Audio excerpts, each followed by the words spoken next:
Alright, and now for part 2 of my little ranking list of Platinum Trophies. This is, again, not a set list. Whether I update or not as I get more Platinums depends, but, yeah, that's about really all I have to say for now. Let's continue. Coffee Talk. I liked this game a lot more than I thought I would. It kind of just came out of nowhere. I saw a demo for it, gave it a try, and was like, "Ooh, I like this," and then stopped the demo and planned to play it. And sure enough, I did. It was a really fun stream. I got about 2 out of it. Great time with it. Easy platinum. I didn't get the platinum on stream just because of the annoyance of having to do all the coffee things because I had to cheat. Don't tell anyone. But I kind of wish it had a bit more of the coffee making. That's my only complaint. I think they are working on a sequel. But this came out of nowhere and very surprised me. So I really enjoyed it. I'd give it an A. As someone who's not particularly a big fan of indie games, I really enjoyed it. Borderlands 3. Now, I would also give this an A. Now, that might anger people, because of how we're Borderlands 2 being on the same level, because it's a bit divisive between some who like 2 more than 3. I liked 3 because of its guns.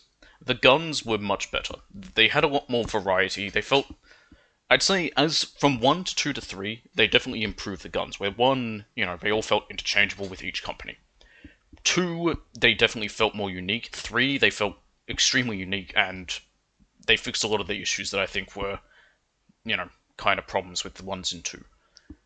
And story-wise, I know a lot of people don't like it because of the villains, the Calypsos are annoying, yes, but the thing is, Jack's kind of redeemable, especially if you play pre-sequel and you get a bit more of his backstory, and even in 2 and 3 when you get a bit of his backstory. Some parts of him are redeemable. The twins suck. That's why I liked killing them. That's why I enjoyed that part. Because it's like, oh good, do I feel bad about it? About these characters that have some good parts to them? No. But I feel pure joy because now they're gone, and I hated them. So, yeah, I don't feel bad about that at all. Now this next one's hard. Oh, well, I can see what this one is, but the one after that I'm not entirely sure. Ah, yes, it's very small writing. But first, Shenmue 3. That one I have to give a C. Lowest of all the Shenmues. Shenmue 3... I feel really bad for anyone who played the original 2 back when they came out, and who crowd-funded Shenmue 3, and expected something better. I have a lot of problems with Shenmue 3. Once again, might have been more fun if I wasn't platinuming it, but the main issues were Bailu Village sucked, and we're there for so long. Niawu is a lot better, but it still wasn't as fun as the locations from 2, and even from 1. And then, of course, just the fact that there is no conclusion, either, and fuck knows if there's going to be a 4th game, that would have to also be crowdsourced. So once again, it's probably never going to be finished, and I wonder if he actually had a conclusion in his mind at all, or whether he just and then didn't do it, or whether he didn't and just was like, I'll make a 3rd game, see if I can do that. Because I think if it had a conclusion, I wouldn't have been as upset by it, but it doesn't. And trophy-wise, oh, it was such pain. Having to get all the money you needed and get every single herb. I misunderstood the trophies for every single herb. I assumed it was have to get, one of each type of herb. No, you have to collect every single one in the world, in each map, because they don't regrow. There's a set number of them. And boy howdy, it takes a while. It'll take several in-game days. Add to that the stupid system of your health depleting as you just go about doing anything for some reason, so that when you do end up having to fight people the few times you do, you might not have health because of its stupid thing. It also just removed a lot of little things that were enjoyable, like having to manually input a phone number, or, well, using a vending machine. Just so many things were just changed in a way that just wasn't fun. Metal Gear Solid 5, The Phantom Pain. This one kind of came by accident like many others. I would say that Phantom Pain is one of the weaker of the Metal Gear Solid games, mainly because it doesn't have an ending, yet again. The difference being Shenmue is crowdsourced. This was by Konami. They have plenty of money. Look at Yu-Gi-Oh! How much money do they get from that? Phantom Pain's very, divisive, I guess, amongst people. It led to Kojima's removal or leaving Konami. We still don't quite know. I don't think whether he left or whether he was like kicked out, whether he was fired, or let go, whatever you want to say. And it's it's a bit disappointing. A lot of the second like chapter of the game, like after you beat everything, like until the very end, is just a lot of redone missions, but are made harder, like total stealth, where you have to not get caught or you get a game over, extreme, where it's just very tougher, or subsistence, which is really fun, where you go in with no equipment and you have to get all of it on site, kind of like the original games. Which I wish you could have just chosen that as an option for every mission. That would have just been more fun. It's a bit of a tough part. I mean, you have to complete all objectives, and I think you have to get S rank in every mission. It is doable. It's actually, I wouldn't say it's that hard at all. I mean, I did it after all. It's tough to say. Honestly, it was quite a while ago, so I don't remember. But I would give it just a solid B. It's not bad enough to be a C. The only thing that might push it down to there is just the fact that it is not finished. There is no final mission. The only thing we have of the final mission comes on a DVD that, some people have. I have it. But, yeah. Yeah, I'll just give it a B. The missions are fun enough, and honestly, doing all the missions, and having to get all challenges and all that, I found that there's a lot of really fun ways to complete missions more so than I knew before. Oh, God. Assassin's Creed 3's remaster. Now it gets a firm D ranking. Assassin's Creed 3 isn't very good to begin with. It's definitely a weak title out of all of them. It just isn't very good. And add to that, for some reason this remaster's worse. I don't know how to explain it, unless you've really played it. It's buggy, like buggier than normal. I think some of the problems are the way they tried to streamline certain aspects of it. So, for example, when different weapons, normally you would have to go back to your homestead and replace them from a little area underneath in the basement. And that's a bit annoying, like, if you want to change them up from that. I think you could also do it at general stores. Now you can do it directly from your menu, but because of that, which isn't an original feature, it bugs out slightly. Speaking of bugged out, I had to attempt it twice because at the time when I played it, I was still dealing with the problems on my old PS4, where it would suddenly start trying to eject discs, problems with the little eject button and the heat and all that. So it bugged out on me, and there was a really weird bug in the original version on PS3 and also 360, where during a certain mission, it's one of the tall tales from the guys. It's the one that involves a UFO. It just ends up being a parasol. But if you quit the game without finishing that mission, it becomes uncompletable, and you need to do it for the platinum. So yeah, that's fun. So I couldn't do it that time, and I had to do it again. I had to do a lot of stuff again. I also had to do all of the Encyclopedia of the Common Man again, which is another grindy aspect. All that adding up to already what isn't a very good game, that's just bad as a story. Then all the other issues of it being buggy, not being good, the DLC that's god awful, the Tyranny of King Washington is just bad, it's not fun, it's boring, and it's also just shit. It's really the only way I can describe it. It just isn't good. It is very bad. So, yeah, D rank on that one. Far Cry 6. Now, Far Cry is an interesting old franchise. I would give 6 a C. Now, quite simply, I didn't care for 6. And having played since then Primal, I think some of what they did with Primal they wanted to include in 6. Do you mind? My cat just sneezed. Namely with 6's whole, Primal, not Primal, New Dawn. I'm confusing all my Far Cry spin-offs. New Dawn's whole, ramshackle weapons that have just been thrown together from random stuff, where you can see, bits of piping on them. The whole, resolver aspect of Far Cry 6, they wanted with that, where you've got, here's an ACOG site that's been made of just random stuff that they found and put together, and here's a suppressor that's got, it's a visible milk carton on the end of it, because that's what it's been made of, even though that, in many ways, that wouldn't work. But then alongside all that is just regular military equipment, which makes all the resolver stuff not really pointless. Honestly, I would have been fine if they just went one or the other. If they had made it that all the weapons were resolver type, cool, because I would have been fine with that. But instead, it's, you know, or even if all the attachments were just these resolver type attachments, like, you know, like the guns are all normal military weapons, but all their attachments, like suppressors or a canted sight or regular or different sights or, you know, a foregrip, is just random stuff they've had to throw together to put on them. That would have been okay as well. But when you have the option between ugly looking stuff or military equipment, you can just use the military equipment because you got to look at it. The Supremos, they suck. I don't like them. Really, the only one I ended up using was the Revive one because I played it on my own. So if I needed to revive myself, I could. You can also heal yourself with it, but you don't need that. Speaking of healing, that's the one good thing they did. They brought back healing animations.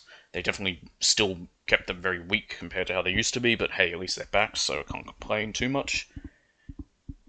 Ultimately, story, the middle section's fucking awful. I hate it. I still hate it. I hate everything about it. Honestly, all the regions I didn't really care much for, and the ending is just a smack to the face. It's just like, oh no, you reached the end of the game. Okay, did you want to walk away feeling, you know, shitty and empty and as if it wasn't you had a bad time? No, oh well, too bad, because that's literally how it ends. And then you have that stupid post-game stuff. The ending is solely done just for the post-game stuff, which is Ubisoft's way of trying to keep people around to keep playing their game after finishing it, because that's been their current focus. A lot of their recent focuses have been bad, so much so that it's affected their sales, and they're trying to figure out why it's wrong, and everyone's telling them, here's why, even their own staff, but management's like, no, no, no, no, no, no, no.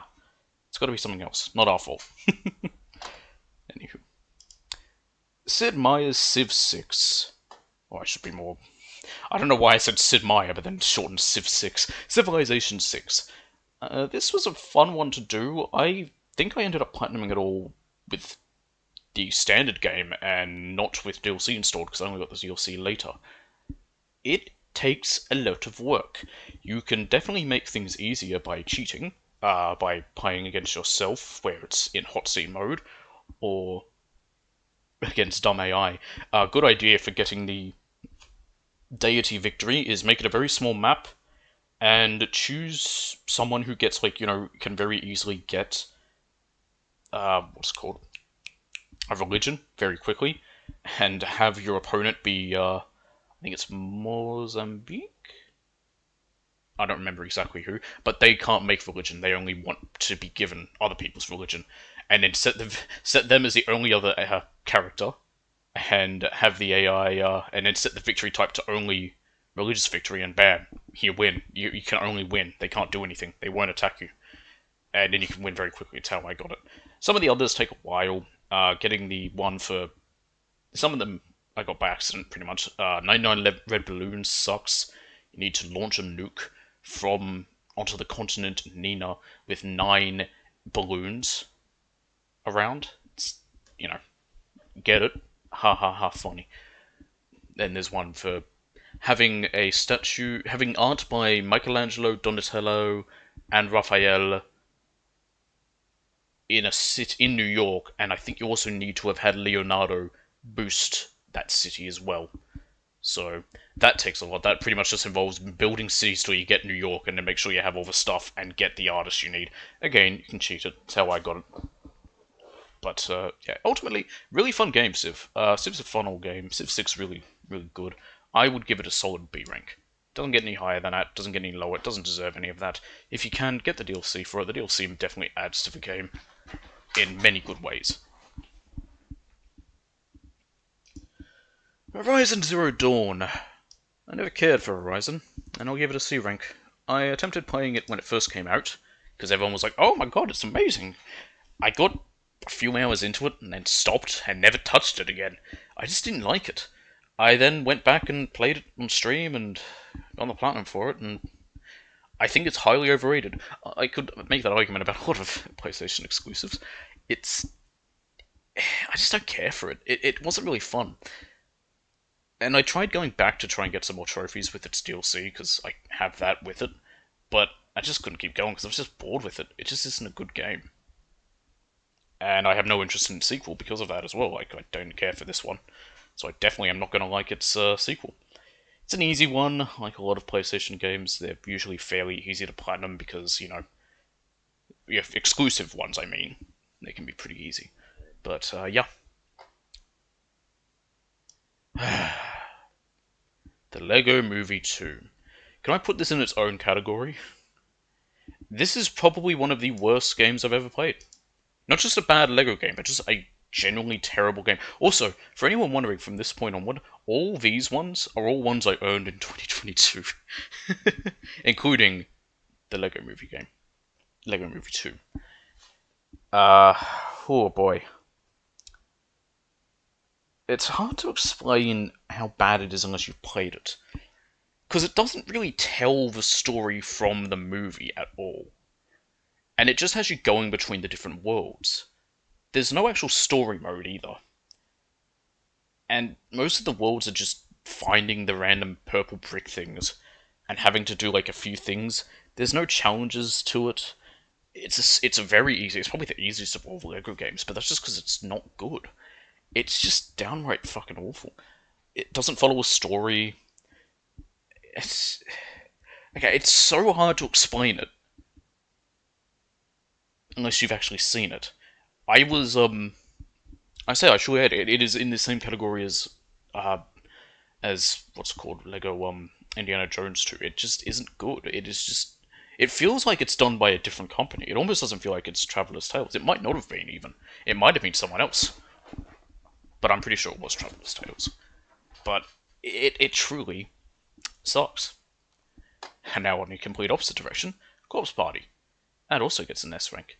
Really fun game to stream. I think I got it in about 5 parts in total. I think I managed to get a full, each chapter its own stream, if I remember right. Sadly, it's not up on here, because it was before I was uploading any to YouTube as well.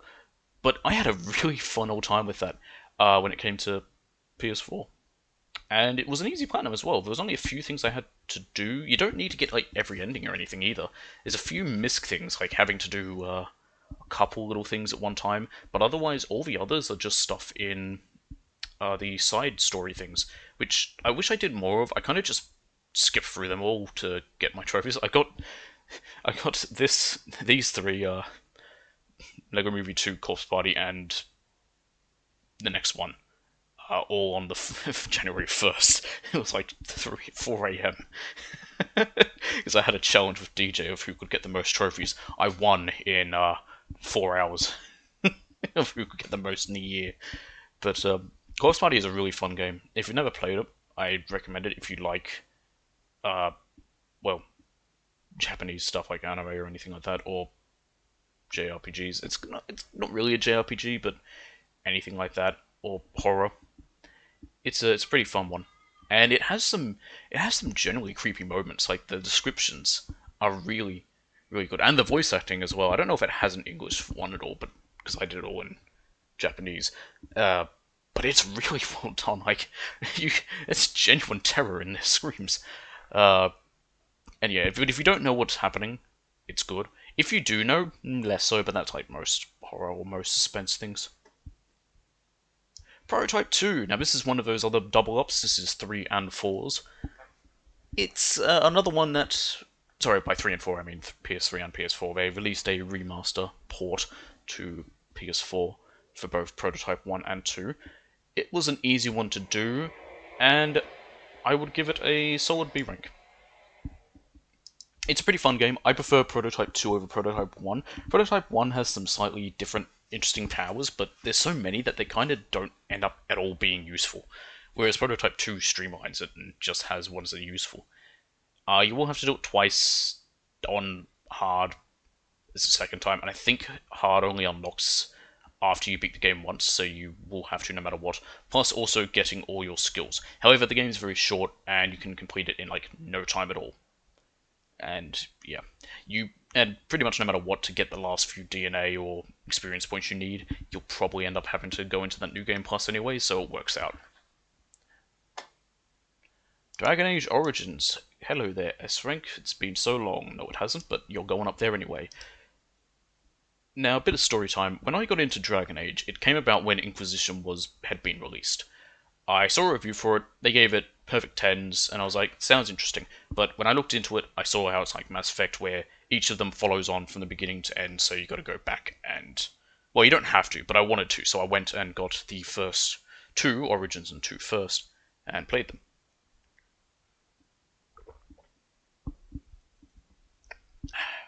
Lovely tea. I fell in love with it immediately. Its combat I would almost describe as being very much like that of one of my many bad examples. Uh, WoW, in a way, where you basically select the target and you auto attack, and then all you have to do is use your skills, and that's all you actively need to do. Whereas you keep attacking on your own, which WoW was the same way.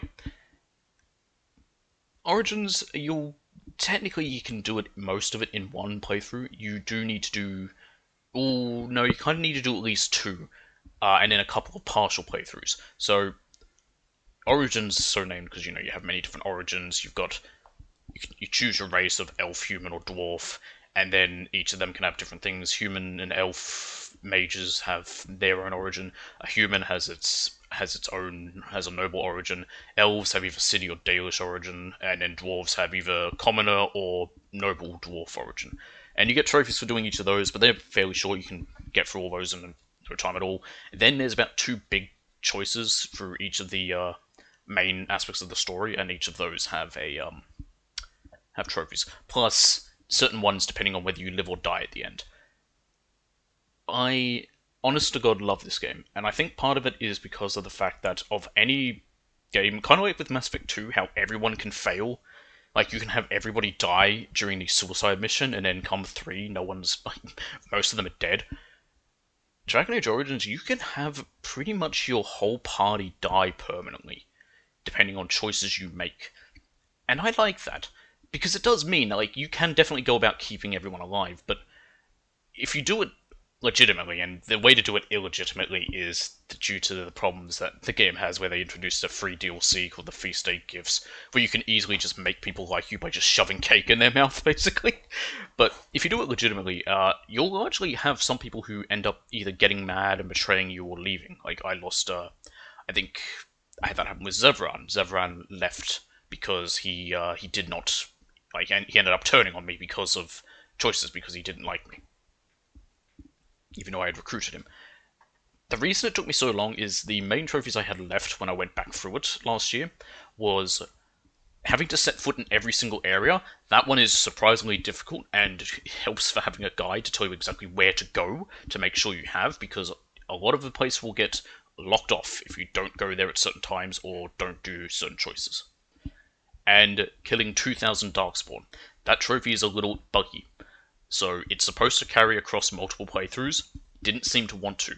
I ended up deleting every other one of my saves, and even fighting every single enemy. When I got to the final battle, I defeated the Archdemon, but still didn't get it. So I ended up having to reload to the final battle, and I just kept fighting as many enemies as I could till eventually it happened to pop.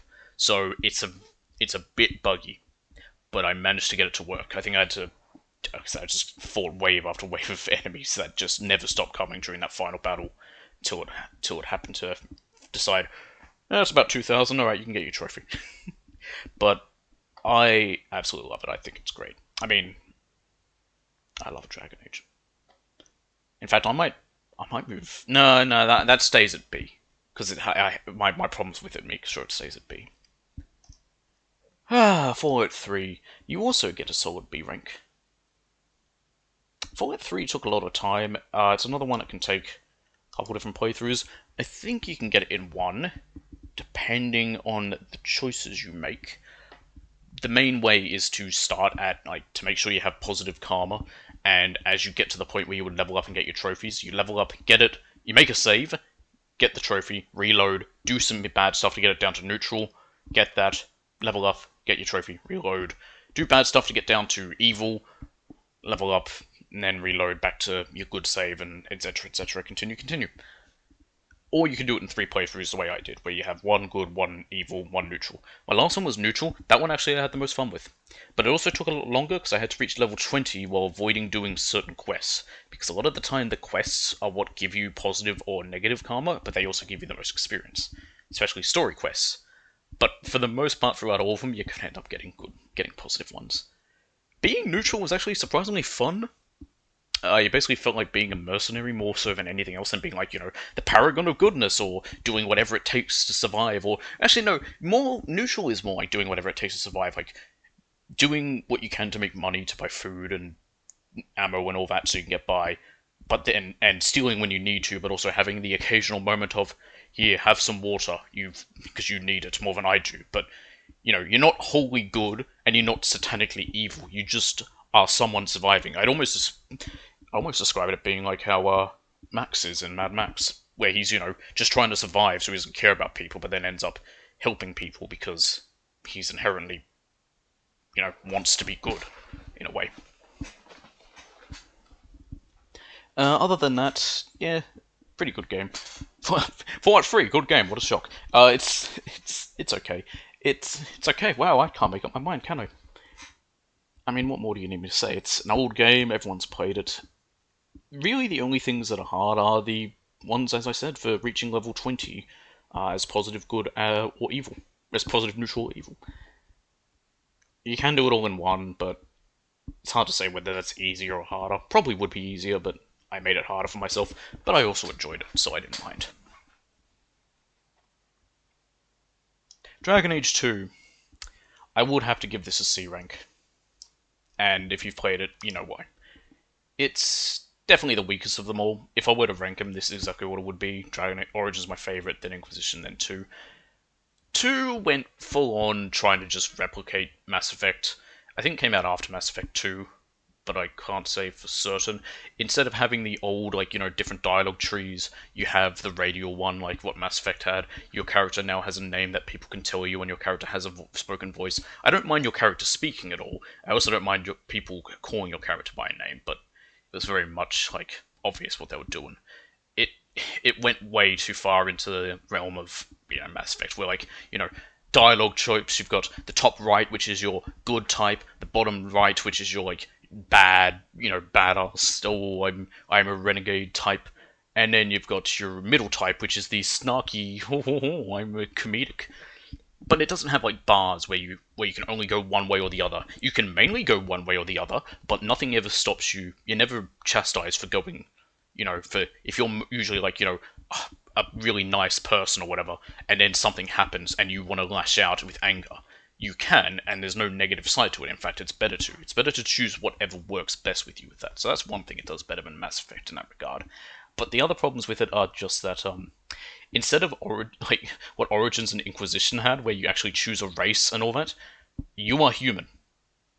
Now, to be fair, Dragon Age 2 story only works if you're a human, but it does also just feel a bit weird after, the whole big point with Origins being the whole, I mean, it's in the name, Origins, to just be human, you are human, you do human stuff now, be human. The most of an origin aspect to it is choosing your gender and what your class is of warrior, mage, or rogue, and that's it. It's very it's a bit lazy, and it kind of showed, and a lot of people felt that's why they changed with Inquisition and went back to more what Origins was. And I'll be excited to see what they do for 4. Dreadwolf, I think it's subtitled as. Oh, and that's the other thing. It's just 2. It's I'm fine with subtitles. I know some people hate a subtitle in a game. If it works, I'm fine with it. Dragon Age Origins makes sense. Origins are a whole point, and it's the first game. Inquisition, the Inquisition's a major point of it. Dragon Age 2 was originally, I think, meant to be titled Exodus, subtitled as Exodus, which makes sense as well, because you're leaving your country to elsewhere because of war. But they just decided to go with 2, and I think I think it's because of Mass Effect 2, and that's what it was trying to be. So, yeah. Now go The Hobbit. It also gets a B rank. It's basically the exact same as Lord of the Rings. The difference is, well, for one, it's the story of The Hobbit, mainly the film more than the books, but it also only went up to the second film. Well, sorry, would you say the second or third film? It it finished after the second film. This is a tough one in the English language. Would you say going up to the second film means it stops before the second film, or includes the second film? That's up for debate. But that's where it ends, is after the desolation of Smaug, not the Battle of Five Armies, which I never saw any of the Hobbit films, but I heard that one was particularly bad. So I guess it's kind of good that it didn't. Other than that, it's pretty much almost exactly the same as how Lego Lord of the Rings was. Lego The Incredibles. This one was actually kind of fun, but a bit weird with how it went. And once again, it's a B rank. It's a Lego game. What do you expect? The reason it's a bit weird is it starts with the story of The Incredibles 2, and then goes back and does the story of The Incredibles 1, which is a bit odd, considering The Incredibles 2 did not do as well as The Incredibles 1, and yeah, it just seems a bit strange in that regard. Don't know why that is.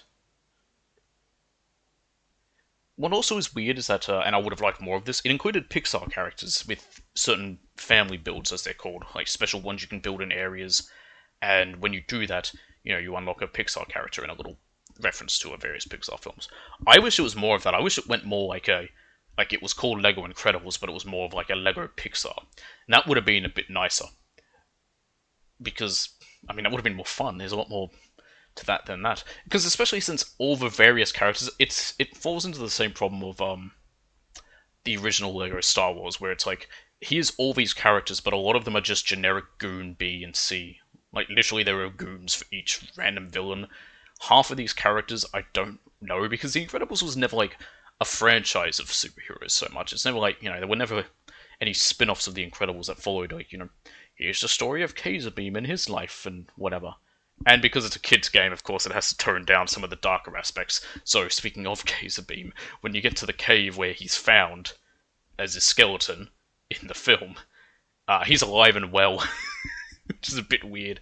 Which, again, I understand, kids' game, but The Incredibles was also a kids' film. One Piece World Seeker.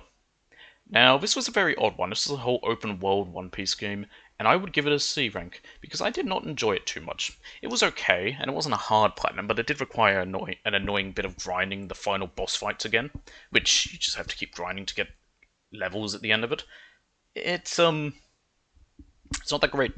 Compared to One Piece games, of them all, I mean, Pyro Warriors 3, better. I mean, I've only played 3 One Piece titles. And this one, I don't know about it. There's an upcoming Odyssey one. I don't know how different that is from World Seeker. From the sounds of it, I think it's going to be similar. But, yeah, World Seeker's just kind of bland in a way. And, I mean, it's what I expected of it. I didn't expect anything amazing with it. Anime games are weird. They can either go one way or the other. They either are very fun or they're very boring, and a lot of them are very much the same. A lot of, like, Bandai Namco, and they're kind of just... I've heard DJs describe them as they're just palette swaps of each other, basically. Which half of them I haven't played, so yeah, I can't say.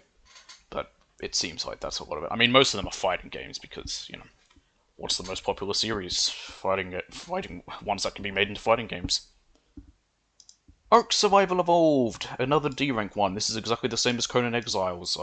Like that, I also got it with PS Plus, so I didn't actually have to pay for it. And like that, here's how you do it. Open menu, give yourself admin power, the end. It does take a very long time, and if you can plug in a keyboard into your console and use that, do so, because it will make putting in all the shortcut commands, or the keyboard commands, a lot easier. In order to teleport around, you need to put in commands for it, and in order to spawn in all the animals that you need to basically tame, you also need to type them in. Sadly, there's no kill-all function like with Conan Exile, so the 3 bosses that you have to fight, you actually have to fight them manually. However, you'll just be in God mode, so you're not going to die. Then you just have to kill them all. Slowly. Like I did. Because I don't know what was going on, but I couldn't get any stronger weapons to kill them. But that's that. Astro's Playroom. I'll actually give this one a B. It's a free title that comes pre-installed on a PS5. I assume it does on all PS5s still. Because this was around, it was around the time I got mine. It was the second one I got. I did Ark first, because I'd already had it ready to go. This is a very easy one to platinum. It's basically designed to teach you how the PS5 works and all the things it can do, but done as a game, which I think is a neat way to do it.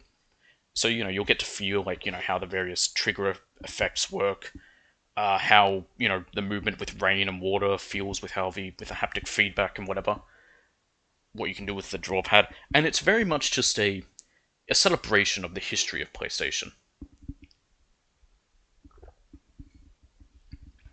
And you can also make use of the what are they called? Feature that comes with PlayStation Plus, where you can get hints for certain trophies or levels, which I used for that one. You don't have to, of course. In many games, it's easier not to, because if you don't have PlayStation Plus, you just use a guide. But it's nice to be able to with certain games, and I've made use of it a few times, and in that one especially, it's just more helpful than anything, because you just open up, press square, boom, watch a little video that shows you, and some text that tells you exactly what you need to do. And the various puzzle pieces, I think they are, that you find across the world give you little objects, which are to do with each console generation. So there's 4 worlds in total, and each one's for PlayStation 1, 2, 3, 4, and then 5's the hub world, basically. And all the little extras you find in each world are accessories to that console. So, you'll find iToy, the microphones for SingStar, stuff like that. It was a really nice little history of the console, and a lot of oh, my favorite was finding the Buzz buttons. Remember Buzz? Man, that made me feel old. Death Stranding Director's Cut, like the first Death Stranding, it gets an S rank. I was going to give the original one an A rank just because of Director's Cut, but nah, they both get that. The Director's Cut's basically the exact same, but for PS5, and adds new content. It includes stuff that was originally only on the PC version, such as mainly the not Half-Life, well, Half-Life, yes, but Valve tie-ins, which is just some little cosmetic gear that you can get. Plus, there's some new cosmetic gear, like the ability to change the color of the actual BB pod, and you get some new things like new vehicles, a new little weapon that you can get early on. That's basically a stun gun, a jump ramp, which is really useful, and a whole host of little things that just add on to the game and make it a lot more fun. It's just some new experiences. Once again, it's another easy platinum, just like the original Death Stranding, and you'll have a grand old time with it. Unless you don't, which I don't understand how people don't like it. I mean, I love it, so yeah.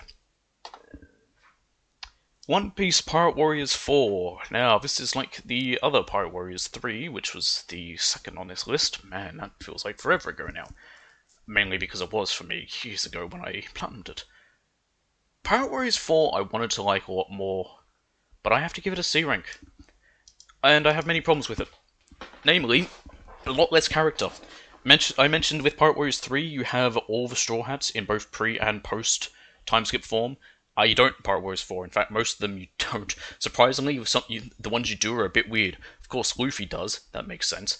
I think that Zoro does, but Sanji doesn't. Chopper doesn't. Frankie doesn't. Robin doesn't. Nami does, I think. But surprisingly enough as well, Usopp does. You have a pre and post timeskip form of Usopp. It also added in a degree of verticality. You can jump in this one, which is a bit weird, but it also is part of the whole different styles for them. They've got like power type, speed type, air type, and it just kind of just confuses things a bit. And the characters feel a lot weaker because they all have their own level up aspect that wasn't just the usual coins that give them new abilities, but their own little islands to level up. It ended up being easier, and I ended up doing this later on when I had to do all the Dreamlog stuff. Not all the Dreamlog stuff, but that I had to get the platinum. I just used Luffy, and I just used his gear for Bound Man and Snake Man because it was just overpowered, and it was just like I didn't need to try, and it made it boring. Part of what was fun about Pirate Warriors 3 Platinum was I could play as all the different characters, and it meant there was constant variety.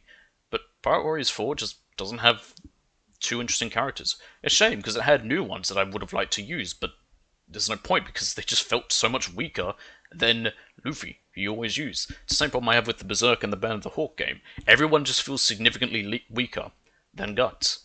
That's why I haven't platinumed that one, because it's just too much of a hassle with trying to use everybody. Marvel Spider-Man. Now, I will give this an A rank because it is fun. Now, this is one I've also platinumed on the PS4 and PS5. The icon I use here was for its remaster, air quotes. I'm in the same boat as a lot of people. Why the hell they changed Peter's look in the remaster, I don't know. I mean, yes, it seems a lot likely that they changed how he looks to make him look more like a certain actor who's played him in a very popular trilogy and other things in that same universe, but it makes him look weird. But he's still voiced by Yuri Lowenthal, so that's nice. Overall, the swinging around is just superb. The story is good and fun. All the locations, great. And the ending is somewhat heartbreaking. And I've heard people describe it as, like, a reason to buy the PS4 was for that game. And I can see it, because it is a really fun game. It's also fun because you don't have to do any of the puzzles. You can just skip them all. Super easy platinum, and it's one that, for a couple of my friends who aren't platinum hunters, it's one of the few they have, because it is easy and fun. Cyberpunk 2077. This one happened entirely by accident. I had no real plans to platinum it, but I enjoyed it so much that I actually did.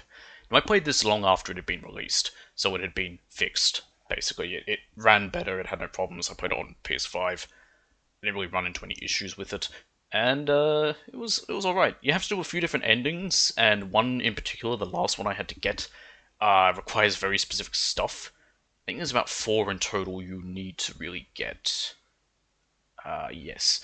Other than that, there's a few missed things, but it's actually quite fun.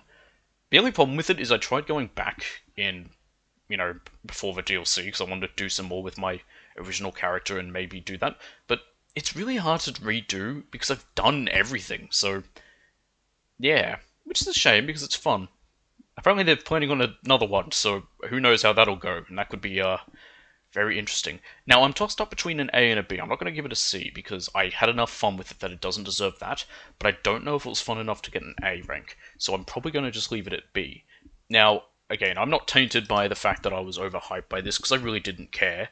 I had no interest or care really when it was coming out. I wasn't like some people expecting it to be the freaking second coming of gaming Jesus.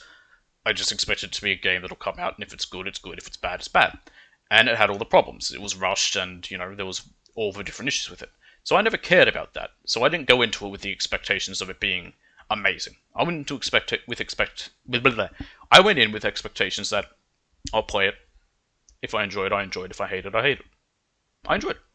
I platinumed it. I mean, it's plenty of games I platinumed I didn't enjoy, but hey, I had a grand old time with it, and it was good. God of War 2018? 16? I don't remember what year this came out. This is another one that I basically platinumed kind of by accident. Once again, going back to the PS5, it included a couple of games. If you had PlayStation Plus and bought a PS5, you could download them. God of War was one of them. I had no interest in God of War. I never really have. I never cared for them too much. I wasn't a big fan of their combat style. But I enjoyed God of War 2018 and would actually give it an A rank. That might be surprising, considering I just mentioned how I'm not a fan, but I enjoyed this one. I liked it being more mature than the others, and when I say mature, I don't mean mature in the way where some people think mature and adult as being full of bad humor and blood and gore and violence and that, which yes there is, but mature in the fact of it's not like that, because that stuff's more childish. It's like a bit of a joke where people talk about adult cartoons seem more like something that adolescents would like because it's just crude humor and shite. But God of War was, it was about a dad raising his son and coming to terms with the loss of his wife, basically, and that's an interesting way to go with the franchise, and it worked. And I mentioned my part one of this with the whole Metroidvania aspect with Batman. This one kind of also has that.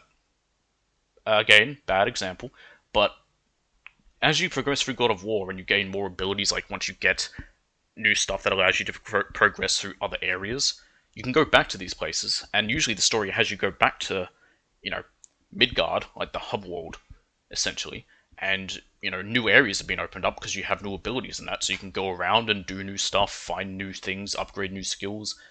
I like that. I like that in games, and I like that in God of War. And it was really good because of that. Ghostwire Tokyo, a game that I think was left out of the Game Awards, because it is definitely going in the S rank. I thoroughly enjoyed this game. It was a solid old platinum, a really fun time, and I think it kind of got forgotten about really quickly. It was really fun. I like the combat. The main complaint I heard about the combat was it can get very samey. That argument can be made for literally every game ever. Like, I don't like this Call of Duty. It feels the same as the other Call of Duty. Well, yeah, you point and go pew pew.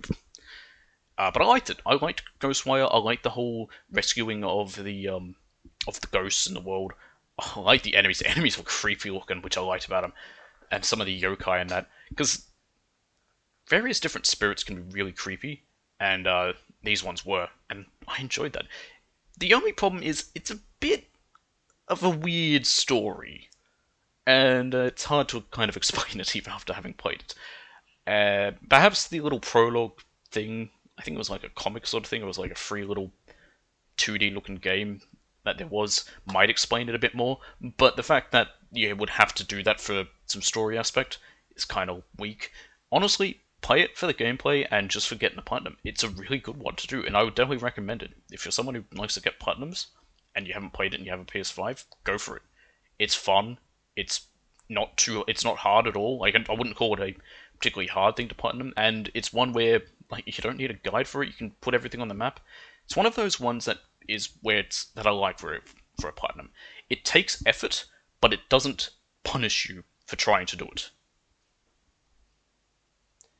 Spider-Man Miles Morales. That gets a firm C rank. I did not like Miles Morales. Now, I never cared much for his character to begin with in either the comics or Spider-Man the game, and this game was just boring. I kind of thought it'd be a different area of New York, but no, it's still Manhattan, I think? Is that where it was set? It's New York. New York's big. The city's huge. And that was just kind of boring. It was just the same map location. The story itself was very boring. Miles sucks as a human being, honestly. It's like, keep your identity a secret. Everyone fucking knows who he is. Like, he did a horrible job keeping his identity secret. Everyone found out who he was. And, yeah, it's just boring. I just didn't like it. And it had, some other things. The only thing I did like about it is a costume you can get that's really funny, where you have a cat in the bag. That one's pretty funny, and he joins you in with certain takedowns and stuff. That I thought was neat. But otherwise, everything else of Miles Morales just kind of sucked. It was just sort of like Reach. It was just it's like it went through the cliff notes of the previous Spider-Man to try again, and it does not excite me for the second Spider-Man that's coming out, I think this year or next year? I don't know when it is now.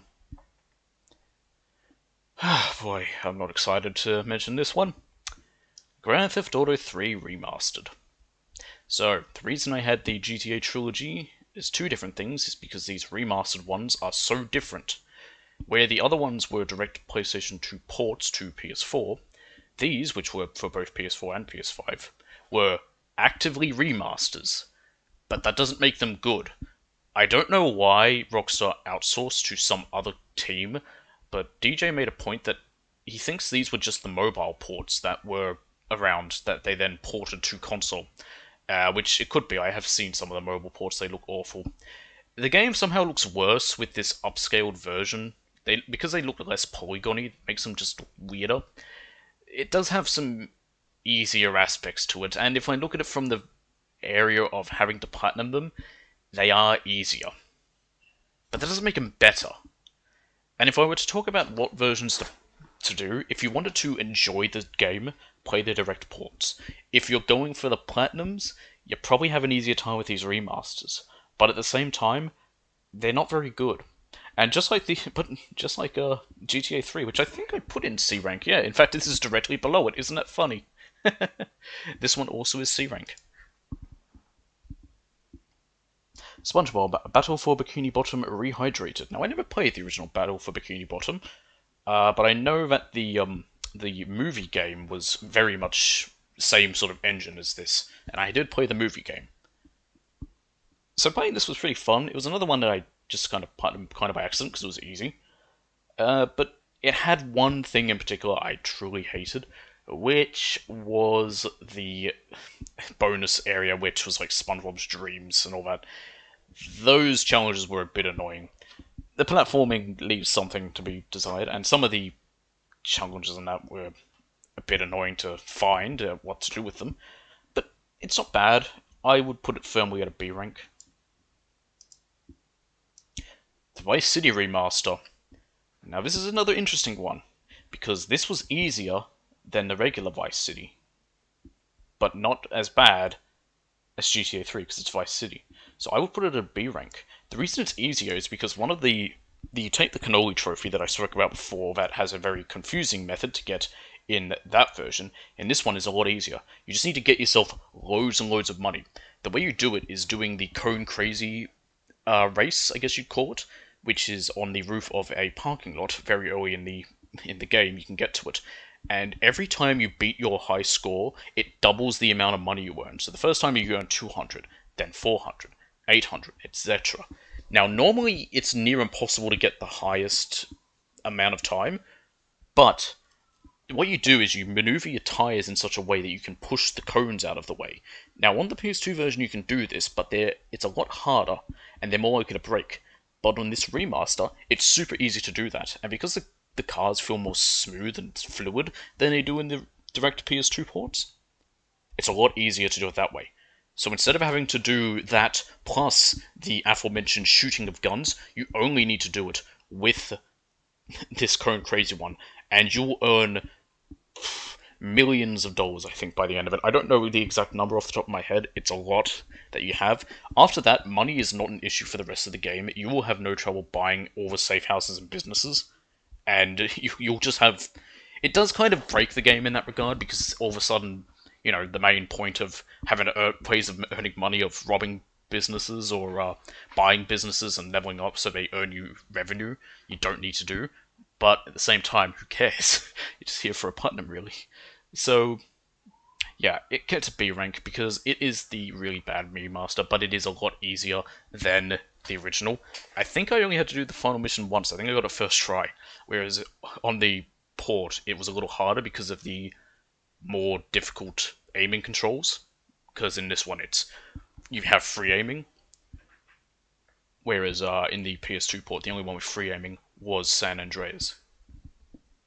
Speaking of which, the San Andreas remaster, it goes in the same spot. It's actually a harder platinum than the PS2 ports. One thing I forgot to mention with the remaster, and I just recalled this, is they have missable trophies more so than these ones. So GTA 3 has one missable trophy in regards to its story missions, because you can lock some of them out if you're not careful. But these actively have 3 missions each that require you to do specific things, or you won't get them. Some are easier than others, and some are actually kind of creative. One of them in this one requires you to pick up you have to pick up 8 women and deliver them to a club, but what you have to do for the trophy is use a bus. So you can pick up all 8 of them at once, whereas normally you can only deliver 3 at a time, because cars only have 4 seats. So that's actually a creative kind of trophy. Others are a little more annoying. And the other thing that also makes these games easier is they have checkpoints, whereas the original ones don't. And also map markers and a whole host of things. Not that they work well, because the maps are not very good. But this one is a little harder than the other one, than the PS2 version, mainly because you have to do 100% of everything, whereas for the PS2 one you don't. You don't have to get all the collectibles or anything. For this one, you do, which means back to the guides. And that's one thing that makes it a little harder. Of course, you have to for both of these as well, but, this one has 200 collectibles, whereas these each only have 100. So, yeah, strap yourself in. It'll be a journey. Assassin's Creed Odyssey. This is so far down the list because I went back through it because I wanted to try and get the few trophies I was missing. I had 2 missing. I got one of them and then I got bored and couldn't be bothered to get the other. Because it would have taken too much effort. But this one I don't mind either. It's kind of fun. It has things I like. It's going to get a C rank though. I would honestly... I'd list it in the same way that I had with Brotherhood, and that it feels like they wanted to do what they did with Origins again, It has, but I do like the setting. I like the Greek world. I think it's really fun. I like traveling around.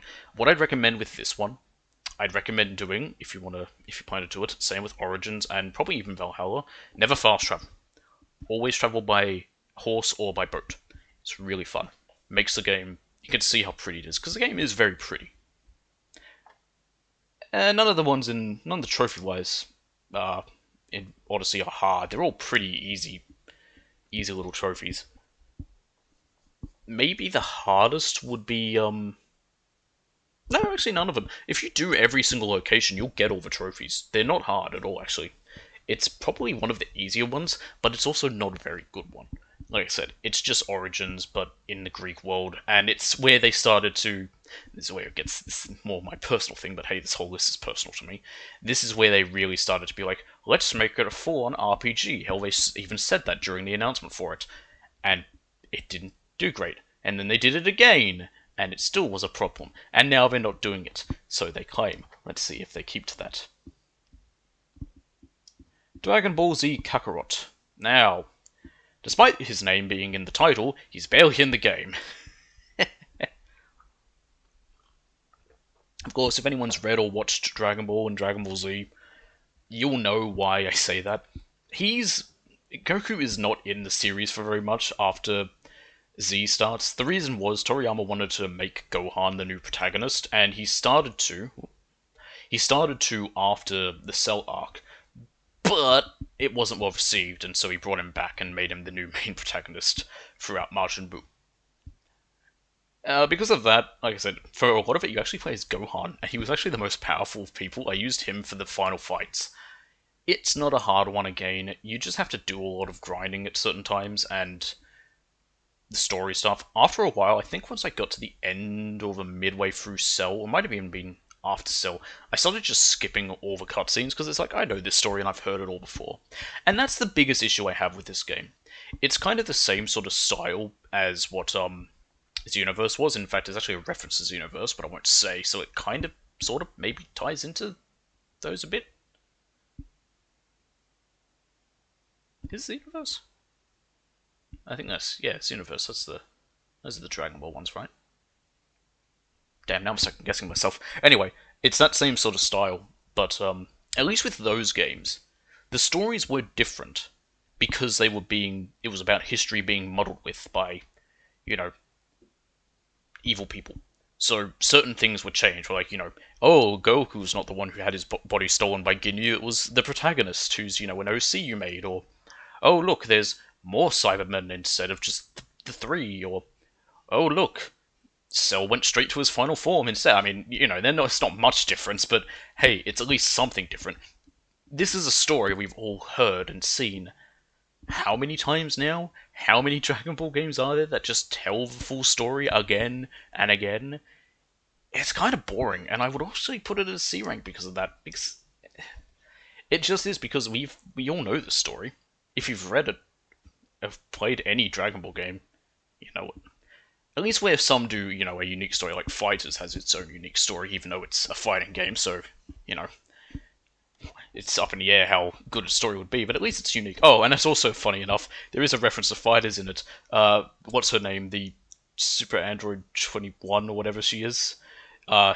She's in that, which was very odd when I saw it. I was like, oh, how does that work? So I don't think there's any connection to it. I think they just put those characters in because, hey, people like them. Far Cry 3 Classic. Far Cry 3, I'd compare it with what happened to me with Just Cause 3 compared to Just Cause 2. I played Far Cry 4 first, and I went back later and played Far Cry 3 for the PS3. Still need to platinum that version, but I just need to get to it, and I need someone for co-op. It'll probably just be DJ. I'll just drag him here and tie him to a chair. Play this shitty co-op with me. But I preferred Far Cry 4 over Far Cry 3. I found it having more variety with its weapons was fun, whereas Far Cry 3 didn't. Same with the hunting. The hunting was a little meh.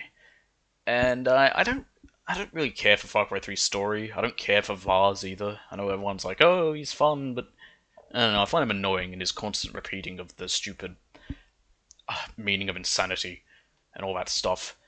The Classic Edition works well. Takes out anything to do with the co-op missions, and I would honestly give it a B rank. I didn't hate it, and it was okay to do. You don't have to get every single collectible either. You just have to get most of them. I think you only need about half of them in total. Well, half of the memory. No, you need all the memory chips and all the letters, but the other ones, the little urn-looking ones, I forget what they're called. You only need half of those, so that's not too bad. Batman Arkham Knight. This is another one where I went to go back and get some more trophies I'd missed, and then just decided, hey, you know what, who cares? But I'd gotten one, so I got pushed further up my list. This is one that I firmly put in the S rank. Now, people might be mad at me, wondering, why isn't City there? There's a reason for that. I haven't Platinum City, and I probably never will, because I lost all my data, and I can't be asked to do all that shit again. Arkham Knight, honestly, is my favourite, however. I prefer it over City. I think it is a lot more fun.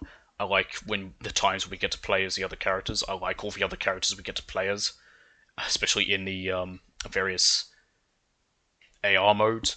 The fact you only need to earn, I think it's 69 stars, you don't have to earn every single one, which is nice, because it meant that I didn't have to do any stealth or racing AR mode. I was able to just do combat ones with all the different characters, because they each earned me stars, so I didn't actually have to do every single one, like with Knight and, with Asylum and City. Not that I did all of City, and then lost all my data before I could finish the other trophies. So it won't count. Yay. It's really fun. It has a few annoying things. Doing 10 perfect jumps is very finicky. It doesn't like it. And gliding under all 3 bridges isn't too bad, but it's just getting the right place to do that. Fallout 76. I got this one for free as part of PS Plus Extra, which is the only reason I did this, because I would never have paid for it.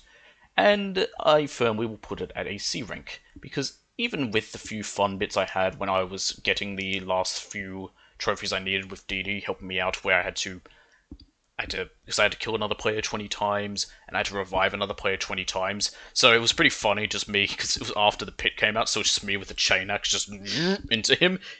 He'd go down, and then he'd respawn again, and then us finding the sweet spot by his base where he could jump from a cliff, land, and be in a position where I'd have to revive him. Then he'd fast travel up, and again, and again.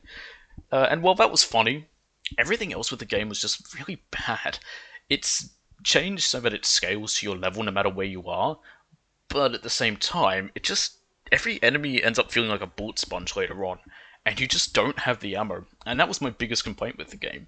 I never had ammo until I eventually managed to be able to, and even then, it was just everything was such a sponge. And towards the end of it, just grinding to reach level 50 after I'd finished the game's story, it kind of just turned into, I'd go on in the afternoon or evening, I'd go and do any of my daily challenges or missions, and then turn it off, and then do the same thing again the next day. It's not a particularly great game, and, if you get it for free, go ahead and do it, and if you have people who can help you boost those trophies, then yeah. But it's a lot more like an MMO than any other Fallout game. Carrion. It's actually a fun one I did for around October for Halloween. It's actually got the full platinum on YouTube. I uploaded that one after the stream. Did it all in one, which was a really fun old time. And I'll just give it a B rank. It's not one that I'd ever touch again, sadly, because once you've done it, there's not much else to it. Now, my main issue is the optional little puzzle rooms that you have to do. The upgrades they give you aren't very good, and they're one of the last things you'll do. If they were better, maybe it wouldn't be too bad, but it is a little disappointing. But the idea of basically playing as a big blob of DNA that's just devouring everything in sight is fun. It's kind of like the blob that ate everything. That was a Goosebumps novel, wasn't it? If I remember right. Assassin's Creed Valhalla. I have done this on both PS4 and PS5, hence why it is grouped as a single one, because they are exactly the same. And it's hard to say what I think about it. Oh wait, no, it's hard to C rank, because it is not very good on retrospective. Hell, it wasn't even very good the first time through. If you do want to platinum this, be ready for hundreds of hours, or over 100 hours. I think it total of just the one, I think it was like 180. and it was just one of them, and I've done it twice. Now, to be fair, I did also do the DLC. I did in both versions. I did the Wrath of the Druids, uh, Siege of France, or Siege of Paris, sorry, and Dawn of Valhalla, I think. No, Dawn of Ragnarok. Or is that the God of War one? I can't remember. It was bad. It was a bad third DLC, and it's still bad. Going back through the DLC, actually, uh, the Siege of Paris one was not as bad as I remember. I think I actually enjoyed it when I went back through it. But the third one is still hot garbage and should never be touched by anybody, and no one should ever have paid for it. And I'm disappointed that I did. it's it represents all the wrong things with recent Assassin's Creed titles. If you do every single location, you'll get it, but there's so many, and it's almost not worth it. And it's just boring. That's the main problem. It is boring. Honestly, Odyssey's kind of more exciting. Each location felt more fun than Valhalla, and Valhalla just gets enemies turn into less of a challenge and more of just a it's more just alright, well, I'm forced to have to fight them. Plus, the amount of enemies that aggro onto you, stealth is nearly non-existent, I dare say. Like, you can stealth, but it's not very good. And they added a social stealth back, but it's also not very good. And, yeah, hopefully stealth becomes a bigger thing. Like, we get back to that, it's the whole point. But the amount of enemies, especially animals, like so often I would travel around and just all of a sudden a small pack of wolves, usually like 3 of them, would be aggroed on me and chase me halfway across the map until I stopped and took care of them. Something wolves wouldn't do, because wolves are naturally afraid of humans for obvious reasons. But yeah, it's not particularly good. Next, Skyrim, another one I've platinumed both on PS4 and PS5.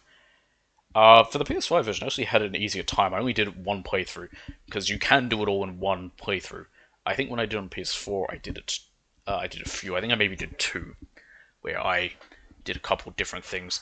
Now, I had to do 2 because I messed up with the Oblivion Walker quest trophy for getting 15 Daedric artifacts. If you ever do attempt to do this, when doing the quest with Barnabas the dog and Clavicus Vile, make sure you get his mask. It doesn't count if you get his axe. His axe doesn't count as a Daedric artifact. I don't know why, but it's stupid. And of course, Skyrim, I'll give it a B rank, because I had fun with it. Coming back to it was actually kind of fun for a while, but towards the end, I was kind of bored of it. And I think it's because, like a lot of other things, it's a game it's been out for 12 years. This will be 12 years since it's been out, and we haven't gotten a new one. And we've gotten so many re-releases of it. It's just kind of dull at this point. We all know what happens. So, but yeah, it deserves its B rank. It's fun enough. Perhaps it was nice doing it as well because, again, with the PS5 version, it had some new features that I'd never done before. With that whole, like fishing, and a weird little quest line involving the people from the 2 factions from the Shivering Isles. I forget what they are. Saints and something? Something Saints and something something? I don't remember. But it was nice coming back to it. Watch Dogs Legion. Another Watch Dogs title. I've done this on both PS4 and PS5. It's not a hard platinum, but it's also not a good game, and I would give it a C rank. I think the idea of the different, the whole building a resistance crew could work in a different game, but with Watch Dogs, it just kind of makes the game bleh. It just doesn't work, and it's a little on the nose with some of its opinions and stuff. Even though it's really funny because certain people they quote would hate them for existing. but yeah, it isn't very good. I don't know what year it's set in either. I don't know whether it's set in current year or slightly future year. They don't, unlike Valhalla, this one at least didn't feel the need to reference certain current thing that had been happening in 2020 when it came out. So that's nice at least, although they slightly allude to it, but I don't know if it is in that universe as such, so who knows. it's just kind of a boring. Like I said, the resistance feature is interesting, but it takes away any uniqueness to character because the characters aren't unique. Also, where Watch Dogs 2 had some fun with the way you could dress up characters and all that, like you could dress up Marcus, I believe his name was, with all different fun outfits like Crocs and a big pug shirt.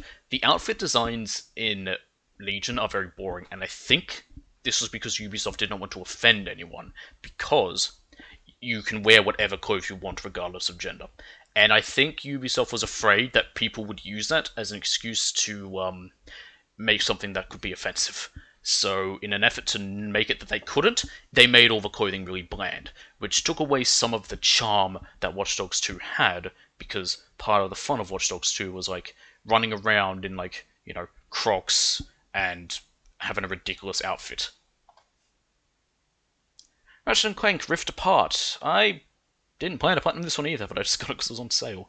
And again, it's another launch title sort of thing for PS5. I've never really been a big Ratchet & Clank fan, but I had enough fun with this that I'd give it a B rank. It's another one that's pretty easy. It's probably easier than the soft reboot one that came out a few years ago. That was a tie-in with that movie that didn't do well. I enjoyed Rift Apart. I had a grand old time with it. I think it could have been better. I think there were certain things that could be done better, but hey, what do I know? I don't make games.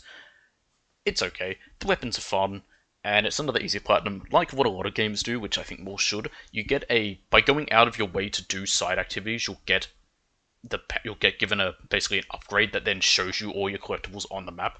The only collectibles that aren't on the map are these little bears, which you have to go get for a trophy. I believe they are a reference to a long-time member of the team who worked on Ratchet & Clank, who passed away before the game's release. Craig Bears were the collectible, if I remember right. But the game's okay. Gets a B rank. It's not something I'd probably ever do again, but to be fair, like I said, I've never been a big Ratchet & Clank fan. I just thought I'd give it a try because I heard people say it was good. God of War Ragnarok. Once again, it was around, and I thought I'll give it a look. But I didn't like Ragnarok as much. It was easy, like God of War, and I think some of the things were easier, but I'd put it at a B rank, whereas God of War got an A rank. My problem with Ragnarok, and I spoke about this with Sandman, and I won't get into it here because it'd be spoilery, but one of my complaints that I gave him, he basically said how it's setting up for this is the second game, but for the next game, and that just sounds like they're counting their chickens before they've hatched. We're in this game. Finish this game before you go out of your way to set up the next game. It's kind of like the start of Superman, the old one. I forget who was in it, but that one, where the first 10 minutes or whatever, not 15 minutes, I don't think it's that long, but the first 10 minutes are all setting up Zod and the sequel. Mate, we're in this movie. You want to maybe finish this movie before you spend time setting up for the next movie. Normally it's the end of something, like a movie that sets up for a sequel, where the killer's alive, or whatever. Oh, look at that, he's still alive. That's horror movies mainly, but well, more specifically like slashers and that. But it's just a bit weird when it takes an hour out of everything else to do that. Plus that whole section's really slow because it's Yak. Which, hey, look, Yak's cool and all, but no, I don't want to deal with writing one for that long. I just found the game a little... It just didn't quite grab me as much as the first one did. It didn't have as much of that part that I liked of the last God of War. It's not really the first one. Where, as you go on, you get new abilities and whatever, and you can progress to new areas. You get that a bit, but not as much. And, it didn't quite hit me the same way as the last God of War did. Ghost of Tsushima. I would actually give this one maybe just a B rank. I had some problems with it early on. It was a game that it grabbed me as it went on. The longer I played it, the more I enjoyed it. Pretty damn fun game. Very easy platinum as well. Really, the only thing that I had trouble with was because I did all of it on stream, which was nice, but I got lost at one point. I had to get some of the hot springs, and I was missing one. And it's one that's meant to act as a tutorial for the hot springs, but I didn't see it. And it's not on the map because of that. So I had trouble there. And also, I had missed a side mission that didn't show up on my map. I pretty much had to walk to the exact location where it was for it to appear. It is a bit weird, especially since the whole map had been defogged from having cleared that area. Otherwise, it's a pretty fun game. It definitely has some things that are wrong. I mean, it does what a lot of games do, where it's like, all Japan soldiers were samurai then. It's like, no, they weren't.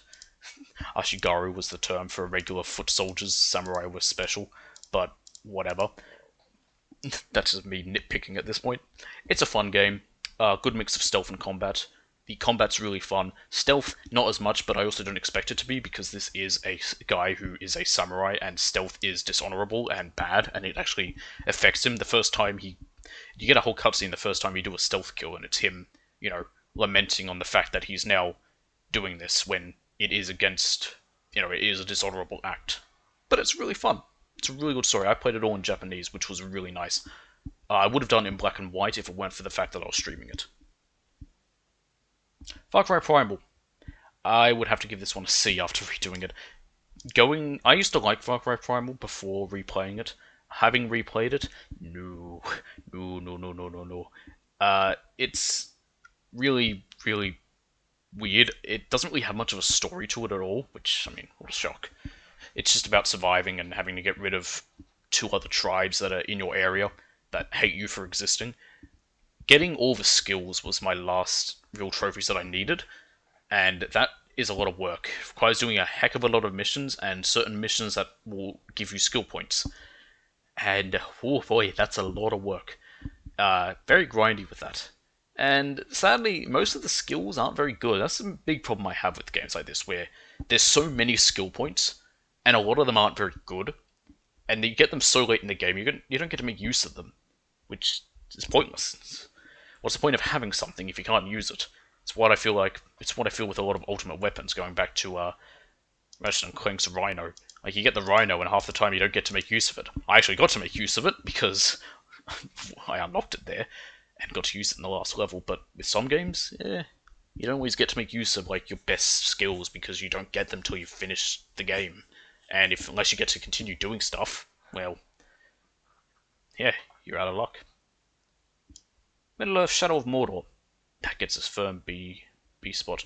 Having gone back to Shadow of Mordor, though, after playing Shadow of War, is why I would put it at a B spot and not an A spot. Shadow of War definitely has a much better nemesis system. Shadow of Mordor's feels a lot weaker after dealing with Shadow of War's. Main things I had to redo in this one, because I had played it ages back but hadn't gotten everything, were a couple of annoying ones. There's White Rider, which is where you have to liberate 30 slaves in 180 seconds while riding a Caragor.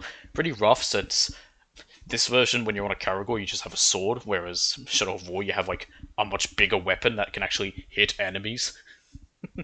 Getting a level 25 rune, which was annoying, but I managed to do it. And just a few other missed things. Getting War Chief's bodyguards turn on them, which apparently I had never done. Oh, no, maybe that wasn't one of them, but I know one that I hadn't done that I had to do, which was having making use of a War Chief's fear, which I guess I just never had a chance to do that. So, there was that. But Shadow of Mordor was pretty fun. I still need to go back and do Shadow of War, but it's such a pain.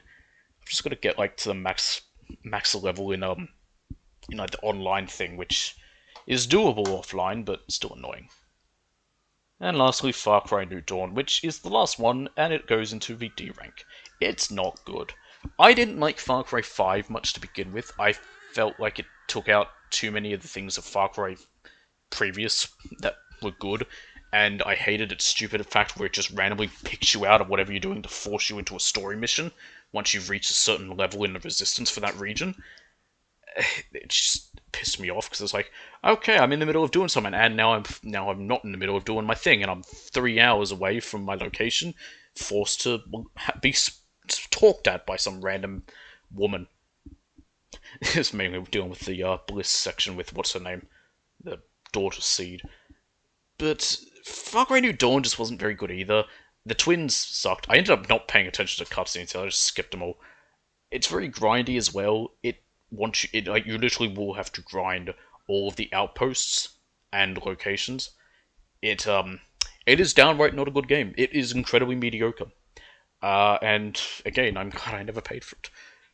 Gonna give shout out to DJ on that one. We both helped each other get that platinum. There's one co-op mission trophy you need to do, which is doing 3 outposts or whatever they're called with another person. Thankfully, unlike many of the other trophies, which are only for the host, that one applies to both host and other players. So yeah, we both got it at the same time, and that earned his platinum, and then I went off to finish up mine. But yeah, that's New Dawn, and that's all my platinums that I have so far. Currently working on a few. I've got what is it? What's that one in space about men in sky? Oh, wait, no, there's no men in the sky. No Man's Sky, Persona 5 Royal. There's probably more things that'll come out depending on what Hogwarts Legacy looks like. That might be one. But yeah, I might add to this list later. I might not. I don't know. But like I said, this was just something I wanted to do. Is it just a kind of stream of consciousness? Absolutely. Is the content particularly good? No. Do I care? Not at all. Like I said, everyone starts somewhere, and I wanted to try doing something that wasn't my streaming, that was just a video I can upload, and who knows? See if anyone's interested to see what I think of all the games that I've platinumed, because as we can see, there's plenty that I've platinumed that I absolutely loved, and there's plenty I've platinumed that I absolutely hated, and then there's quite a few that are just mediocre at best. So yeah, I hope everyone has enjoyed this, and I thank you all for watching. This, of course, just an example of what I do. Most of my stuff is on Twitch at twitch.tv/the60secondsage. So, thank you, and goodbye.